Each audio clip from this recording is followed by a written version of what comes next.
South India shopping mall, the wedding మంత్ర, సరికొత్త wedding collection, south India shopping mall.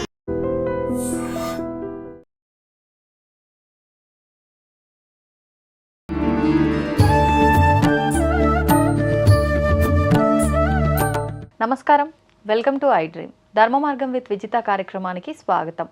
ప్రస్తుతం మనతో పాటు ఉన్నారు ప్రముఖ జ్యోతిష వాస్తు పండితులు, లలిత ఉపాసకులు శ్రీ శ్రీ శ్రీ నానాజీ పట్నాయక్ గారు. ఇప్పుడు వారితో మాట్లాడి మరిన్ని విషయాలు తెలుసుకుందాం. నమస్కారం అండి. శ్రీమాత్రే నమః.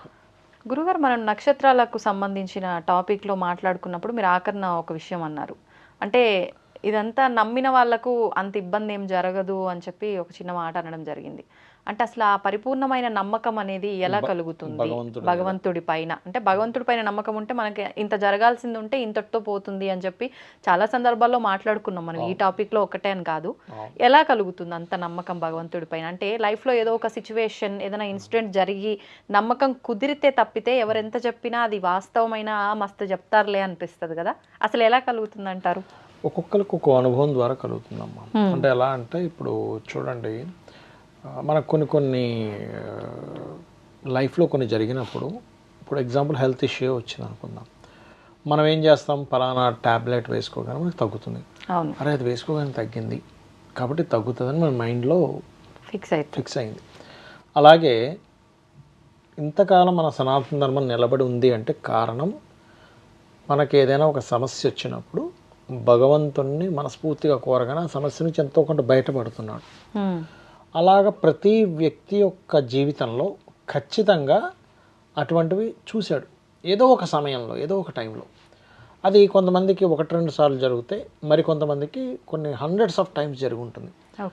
నేను ఒక యంగ్ ఏజ్లో, అంటే 20, 18, 16 ఆ ఏజ్లో ఉన్నప్పుడు నేను ఎక్కువగా బిర్లా మందిర్ వెంకటేశ్వర స్వామిని నమ్మేవాడిని ఎక్కువగా. అంటే ఇప్పుడు నమ్మకం లేదని కాదు ఉద్దేశం, ఏంటో నాకు కనెక్టివిటీ అలా అయిపోయింది. మా ఇంట్లో మా కులదైవం కూడా వెంకటేశ్వర స్వామి, మా ఇంటి దైవం కూడా. అంటే అందరి దేవతలు ఒకటే అని ఫీల్ అవుతాను నేను. ఇప్పుడు అమ్మవారి లలిత అమ్మవారిని పూజిస్తున్నా, ఏదైనా కానీ ఏ అమ్మవారిని పూజించినా కూడా అప్పుడు ఏంటంటే నాకు ఒక ఏదో తెలియని ఒక లింక్. అంటే అలాగా ఈ పని అయిపోతే అయిపోవాలి స్వామి, అయిపోయేలా చూడు స్వామి అని అనుకునేవాడిని మనసులో. ఆ పని అయిపోయేది. ఆనందంతో పొద్దున్నే 6 o'clock వెళ్ళిపోయేవాడిని బిర్లా టెంపుల్కి. వెళ్ళిపోతే మీరు గమనించండి, ఎప్పుడైనా 6-6:30 టైంలో వెళ్ళి చూడండి, ఒక 10 మంది ఉంటారండి అంత టెంపుల్ మొత్తం కలిపితే, ఎక్కువ మంది ఉండరు. కానీ ప్రశాంతంగా ఎంత బాగుంటుందంటే, అది పాలరాతితో చేసింది కదా, చాలా ప్రశాంతంగా ఉంటుంది. అక్కడికి వెళ్ళి ఒక అరగంట సేపు, గంట సేపు స్పెండ్ చేసి వస్తే ఎంతో హాయిగా ఉండేది. అలా నాకు ఒక 15-18 ఏళ్ళ వయసు నుంచి అలా బిల్డప్ అయినటువంటిది. అలా ప్రతి వ్యక్తి జీవితంలో కూడా ఒక టైం, అంటే నాకు ఇలా జరిగితే బాగుంది అనుకున్నప్పుడల్లా వెళ్తూ ఉంటుంది. కొంతమంది అది కొన్ని అడిగినప్పుడు వాళ్ళకి జరగనప్పుడు, లేదేమో ఏంటి భగవంతుడు నాకు చేయట్లేదని కొంతమంది నెగిటివ్గా వెళ్ళిపోతారు. కొంతమంది దాన్ని పూర్తిగా అర్థం చేసుకొని, లేదు నాకు యోగం లేదు అందుకే నాకు భగవంతుడు ఇవ్వలేదు, ఇది నాకు కరెక్ట్ కాదేమో అందుకు నాకు ఇవ్వలేదు అనేటువంటి దీంట్లో వాళ్ళు ఫీల్ అవుతారు.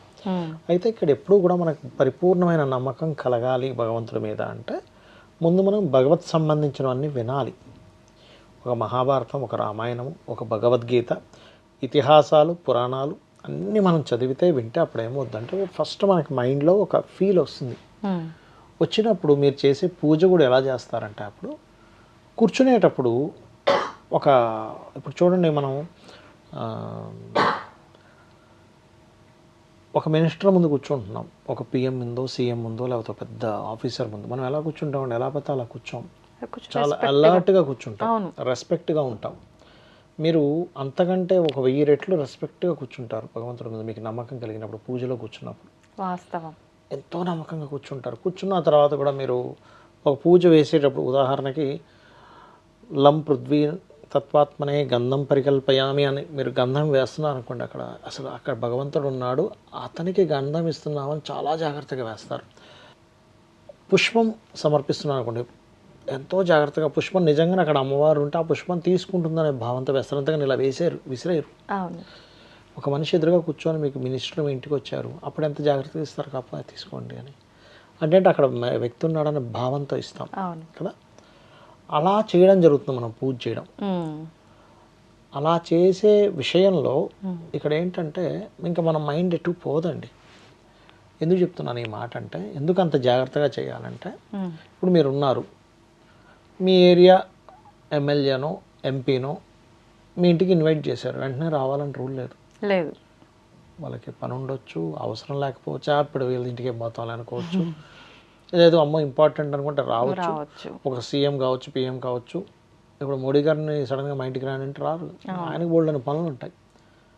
ఇది జస్ట్ మన ఇండియాలో ఉండేటువంటి ఇండియాకి పిఎం అయిన వ్యక్తికే, లేదా ఈ తెలంగాణ సీఎం అయినటువంటి రేవంత్ రెడ్డి గారికి అంత అవసరమైతే ఏదో పెద్ద కల్చర్ ఇది అసలు అది పెద్ద గొప్ప విషయం వెళ్ళాలనుకుంటే వస్తారేమో వాళ్ళు.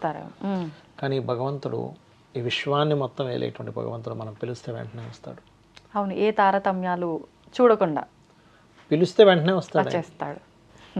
అంటే మనం ఎంత అర్థం చేసుకోవాలి, అర్రే మన కోసం పిలిస్తే వస్తున్నాడు అయ్యా భగవంతుడు. మనం ఎంత కృతజ్ఞతతో మనం పూజ చేయాలి. మీరు మనస్ఫూర్తిగా కనుక శుక్లాం భరధరం విష్ణు అనగానే వెంటనే విఘ్నేశ్వరుడు అక్కడ ఉంటాడమ్మ.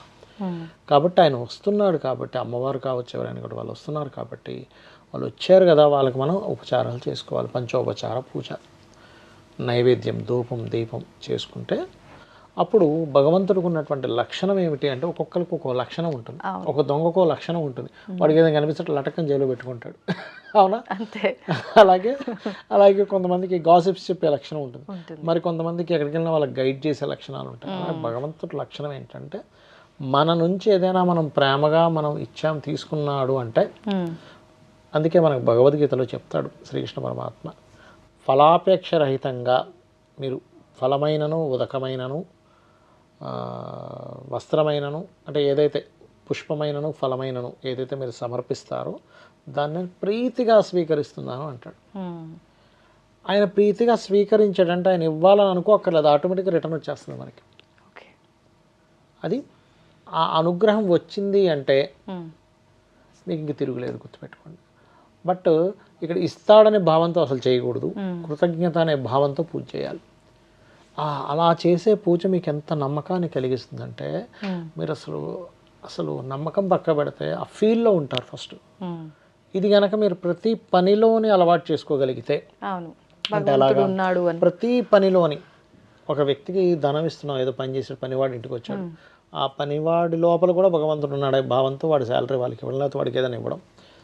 ఒక డ్రైవర్ వచ్చాడు, డ్రైవర్ నడిపే భగవంతుడు నాకు ఈ డ్రైవర్ని చక్కగా పెట్టాడు, శ్రమ తగ్గించాడు, నిజంగా భగవత్ స్వరూపమే కదా అనుకునే భావంతో.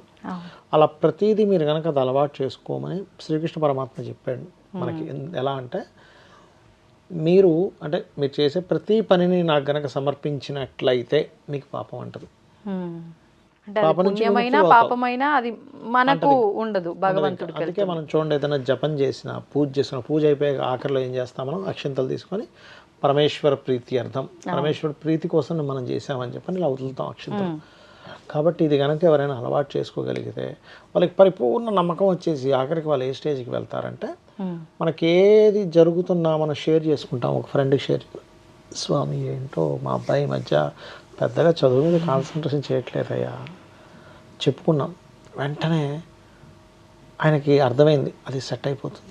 ఉంటారు ఇలా చాలా మంది, మనసులో అనుకుంటే చాలండి సెట్ అయిపోతుంది. దీని మీద ఒక కామెడీ కథ కూడా ఉంటుంది. అంటే కామెడీ అంటే మంచిదే. ఒక చదువుకునే ఒక అబ్బాయి, మీరు వినే ఉంటారు ఇంతకుముందు చాలాసార్లు ఉంది. ఆ విద్యార్థి ఎగ్జామ్స్ రాస్తూ ఉండేవాడు. ఆయనకి ఫస్ట్ గణపతికి పూజ చేశాడు. ఈరోజు ఎగ్జామ్ బాగా రాలేకపోయాడు. ఏంటి అసలు గణపతి నన్ను అనుగ్రహించలేదు, తీసుకెళ్ళి పక్కన పెట్టేశాడు.